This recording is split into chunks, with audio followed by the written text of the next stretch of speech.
Depois que o Brasil foi descoberto, ou segundo relatos históricos, depois que o rei Dom Manuel de Portugal enviou uma grande esquadra comandada por Cabral para tomar posse dessas terras, a história desse território mudou drasticamente, causando um grande impacto sobre as populações que aqui viviam.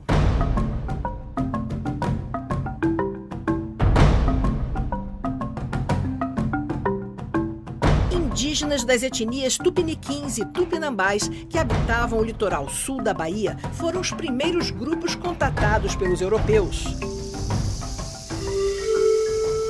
Mas um grupo indígena, os Pataxós ou Pataxó, que vivia de forma nômade nessa região um pouco mais para o interior, foi obrigado a se concentrar em aldeias para sobreviver à cobiça do chamado homem branco por terras. No século XX, os índios pataxós sofreram um grande processo de aculturação e foram colocados à margem da sociedade. O resultado foi a invasão de seus territórios e a perda quase total de sua cultura. Expedições percorreu o sul da Bahia para conhecer esses brasileiros, os pataxós, que vivem e estão totalmente ligados à terra do descobrimento.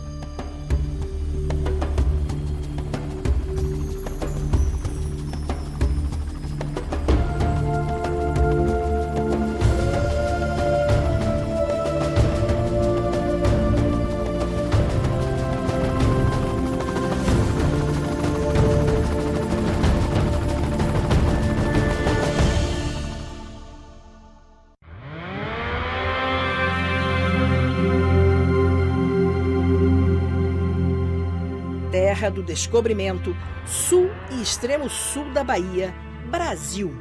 Este é o território dos índios pataxós há mais de 500 anos. Concentrados em aldeias, pelo menos nos últimos 150 anos, esse grupo indígena permanece ocupando a chamada Terra do Descobrimento do Brasil até os dias de hoje. O povo pataxó, primeiro ele é uma presença ativa na vida econômica, política, social e cultural do extremo sul da Bahia. Nós não podemos pensar no povo pataxó nem como uma ficção, nem como uma abstração, fazer de conta que eles não existem, que cerca de 20 mil pessoas. E esses grupos autóctonos ou aborígenes que estavam aqui antes da chegada dos nossos descobridores, entre aspas.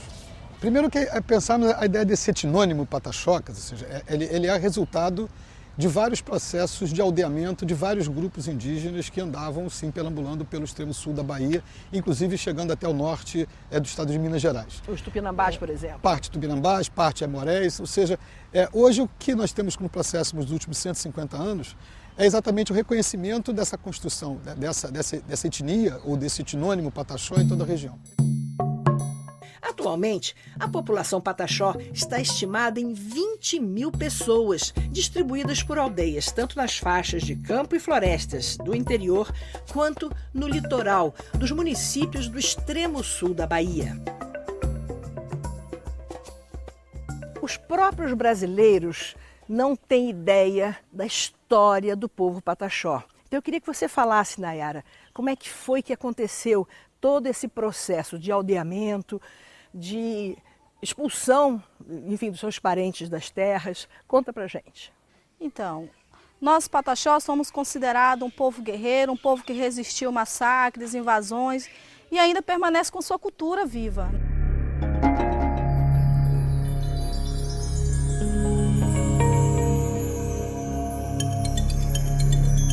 Nós éramos um povo livre, era um povo que não tinha, para eles não tinha fronteira, vivíamos sempre caminhando, era um povo nômade, né? Nós ficávamos assim, em lugares que é onde tinha bastante peixes, animais, a gente ficava no período de 3 a 4 meses e depois a gente começava a mudar de lugar novamente. Só que chegou um tempo que todas as nossas terras foram sendo invadidas, nossas matas vieram sumindo devido ao desmatamento, os rios vieram secando, então não tinha mais como a gente viver da caça e nem de pesca nos rios. Então nós tínhamos que buscar outros meios de sobrevivência para que a gente continuasse resistindo aqui no sul da Bahia. E foi aí que nós passamos a viver mais em beira de praia, em 1816 por aí, né? E passamos a viver de marisco, de caranguejo, de pesca no mar. E foi mudando até mesmo um pouco do nosso modo de vida, dos nossos costumes, né?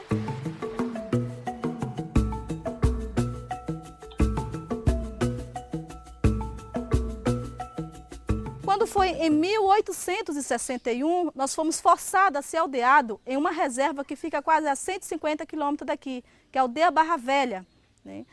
Lá foi onde aconteceu o primeiro aldeamento do povo Pataxó.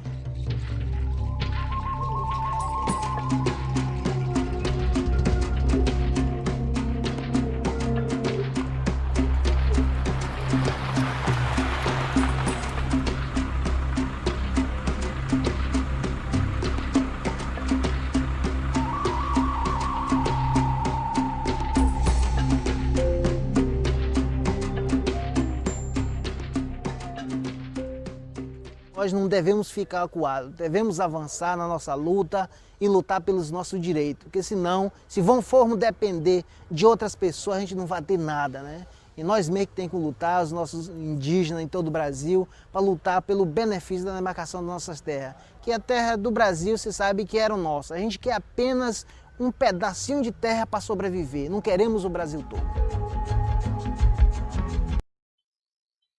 Bom dia, crianças! Tudo bem com vocês? E aí? Hoje começamos a aula aqui, hein?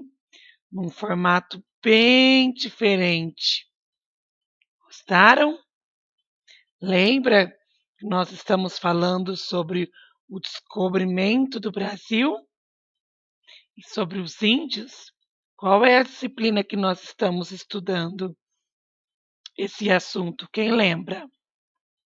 É a disciplina de história, né? Então, hoje nós começamos aí a nossa aula num formato diferente, já mostrando para vocês aí uma realidade indígena, né? Como vocês viram na edição aí do vídeo, foi filmado, né? Numa aldeia indígena, onde o pessoal foi até lá e fez toda essa filmagem aí que está mostrando para vocês, certo? Então, hoje o nosso assunto ainda vai ser sobre os índios. Então, vamos fazer a nossa oração para a gente poder dar continuidade aí na nossa aula? Então, vamos lá. Em nome do Pai, do Filho e do Espírito Santo. Amém. Bom dia, Senhor Jesus. A aula vai começar. Nós queremos que o Senhor venha conosco ficar. Aqui estamos juntinhos a trabalhar e a estudar. Abençoe a nossa sala, a nossa escola e o nosso lar. Que nós tenhamos um lindo dia. Amém. Então vamos lá. Vamos dar continuidade aqui na nossa aula. Vocês perceberam que nós começamos aí na aula 2 de História. Já podem abrir lá no capítulo de História. E vamos falar agora sobre a vida dos povos indígenas. Então, pelo vídeo, vocês já conseguiram ver um pouquinho sobre a vida desse povo, né? Que já vivia no nosso Brasil quando os colonizadores chegaram aqui na nossa terra. Então, hoje nós vamos fazer a leitura da teoria juntos, hein? Para que realmente ninguém fique sem ler. Então, vamos lá. A vinda dos povos indígenas. Como vimos, os povos indígenas já viviam em terras brasileiras antes da chegada dos europeus. Pega o marca-texto aí, já vai grifando comigo. Esses povos representavam grande variedade cultural e linguística. Entre eles podemos citar, então vamos ver o que a teoria cita aqui, quais são os povos indígenas. Os tupis, os guaranis, os ianomis, os chavantes, os tupinambás, os tamoios e tantos outros. Essas comunidades indígenas desenvolveram diferentes tipos de costume, línguas, valores e tradições. Apesar de parecerem semelhantes, seus traços físicos apresentam diferenças. O Brasil tem importantes sítios arqueológicos espalhados por todo o território que ainda contém vestígios da existência dos povos indígenas. Essa fonte histórica, somada ao contato com os povos indígenas, essas fontes históricas, somadas ao contato com as populações indígenas atuais e com o avanço da ciência, da pesquisa e do estudo de documentos do passado, permite-nos conhecer melhor as características de cada povo que habitou um dia. Então vamos lá. Vocês viram lá, né, pelo vídeo que eu trouxe para vocês, que lá em Porto Seguro, vocês viram lá a aldeia dos Pataxós, né? E a teoria está trazendo aqui que existe várias comunidades indígenas, né? Existem vários povos indígenas. E nessa variedade também há uma variedade grande na cultura, grande na língua. Então não são os índios, eles não falam todos a mesma língua. Cada um tem a sua linguagem, cada um tem a sua cultura, cada um tem o seu costume. Olha aqui a foto A, ó. Mulher indígena da etnia de Bororó, que fica lá no estado do Mato Grosso. Aqui no B, nós temos um homem indígena da tribo do Baraçano, aldeia de Rouxinol. Tá vendo? Aqui já fica lá em Manaus, Amazônia. Então, nós temos índios espalhados por todo o Brasil. Quer ver só? Olha esse mapa aqui que mostra, ó, nós temos o mapa do Brasil. E aí nele está mostrando a distribuição das comunidades indígenas. Olha quantas, cada bolinha dessa aqui, ó, é uma comunidade indígena. Olha só, quantos. Vamos ver onde que estão os pataxós? Aqui, ó, que nós vimos lá no vídeo. Olha aqui, ó, os pataxós. Vendo? Do mesmo jeito que mostrou para vocês lá no videozinho. Vamos ver a informação que está trazendo aqui, ó. A atual população indígena brasileira, segundo os dados do Censo Demográfico, realizado pelo IBGE em 2010, é de 896.900 indígenas. De acordo com a pesquisa, foram identificados 305 etnias, das quais a maior é a ticuna, 6,8% da população indígena. Também foram reconhecidas 274 línguas. Vendo só? Dos indígenas com 5 anos ou mais idade, 37,4% falavam uma língua indígena e 76,9% falavam português. Vamos ver 243. Olha uma oca aqui, ó. Que legal. Os indígenas possuem, vamos grifar, os indígenas possuem uma maneira própria de organizar a vida. Entre eles, tudo é dividido, com o objetivo de fazer a aldeia funcionar em harmonia. É bastante comum a divisão das tarefas entre homens e mulheres, o que significa que existem atividades que são feitas somente pelas mulheres e outras são exclusivamente dos homens. Na grande maioria das aldeias indígenas brasileiras, essa divisão ela funciona da seguinte maneira. Ó. Vamos ver o que os homens adultos fazem. São responsáveis pela caça, pela pesca, pela construção de moradia, ajudam nas atividades agrícolas, também garantem a proteção da aldeia, fabricando todos os instrumentos necessários para essas atividades. Vamos ver as mulheres adultas. Ó. Cabe à mulher cuidar dos filhos, fornecer alimentação e os cuidados necessários. Ela também atua na agricultura da aldeia, plantando, colhendo mandioca, milho, feijão, arroz. Produzem objetos de cerâmica, vasos, potes e pratos, utensílios feitos de palha, enfeites para o corpo, como colares, pulseira, brincos e cocares, feitos de penas e semente. Além de prepararem os alimentos para consumo de todos, elas fabricam a farinha e tecem as redes. Olha só, hein? Vocês viram só como tudo é dividido? E isso acontece para que a aldeia se organize de uma maneira melhor. Você sabe que uma vez eu fui fazer uma viagem lá para Porto Seguro e eu conheci uma aldeia. E realmente eles são muito organizados. Olha aqui, ó. Casa da Aldeia de Havaí, do povo Calapano, lá no Mato Grosso. Ó, Parque Indígena do Xingu. Fica lá no Mato Grosso do Sul. Vamos para o próximo slide. Vamos ver o que as crianças fazem.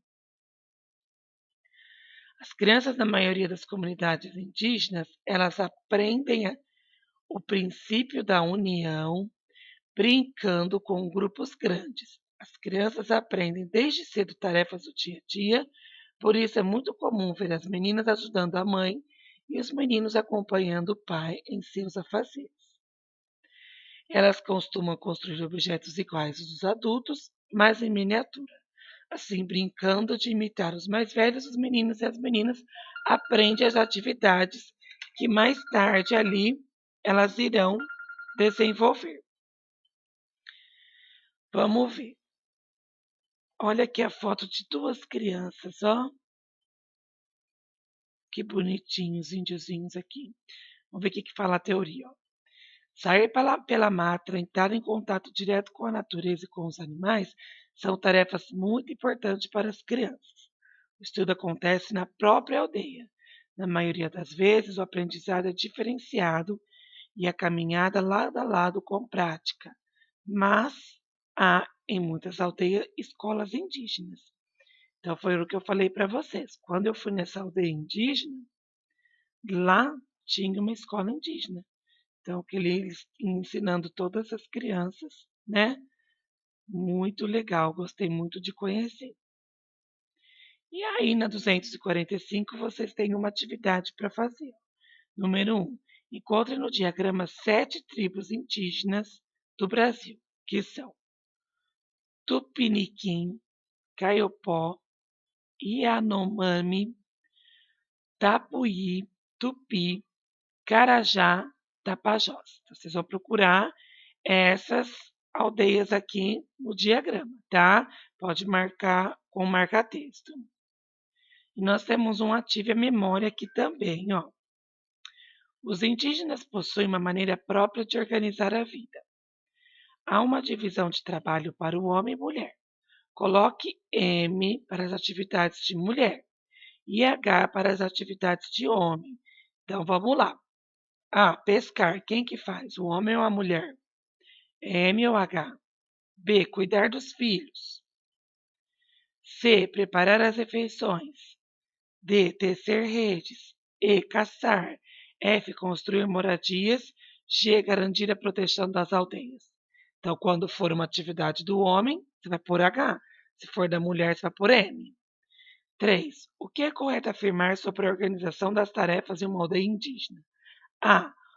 O trabalho na aldeia é de responsabilidade somente dos adultos? B. O trabalho na aldeia é realizado por todos, porém possui uma divisão por sexo e por idade? C. O trabalho na aldeia é feito mais pelos homens do que pelas mulheres? D. O trabalho na aldeia é de responsabilidade dos mais velhos? E aí, segundo a teoria, qual é a opção que vocês acreditam que está correta? Lembrando que isso foi comentado aqui na página 243. Quem está com dúvida ou não lembra, volta lá para fazer a leitura. E a 247, que é a nossa última atividade de hoje, fala o seguinte. Número 4. Atualmente existem diversas reservas indígenas no Brasil. Nesses locais, as aldeias ainda procuram manter sua cultura e suas tradições. Faça uma pesquisa sobre um povo indígena brasileiro. Escreva seus hábitos, localização, população, modo de vida, língua falada e curiosidade. Então, no comecinho da aula, eu trouxe uma aldeia para vocês, né? Dos Pataxós que ficam lá em Porto Seguro. Então, vocês podem ir lá no Google e pesquisar e colocar tudo isso aqui que a teoria está te pedindo. Olha aqui, lembra do mapa? Olha quantas comunidades indígenas existem. Pesquisa uma, né, que te chama a atenção. Tira todas essas informações aqui que o exercício da página 247 está te pedindo. Certinho? Então faça a sua tarefa bem bonita, com bastante atenção. E vamos lá para a aula agora de... Deixa eu ver. Olha, de geografia. Nós vamos começar a geografia hoje. Então vamos lá.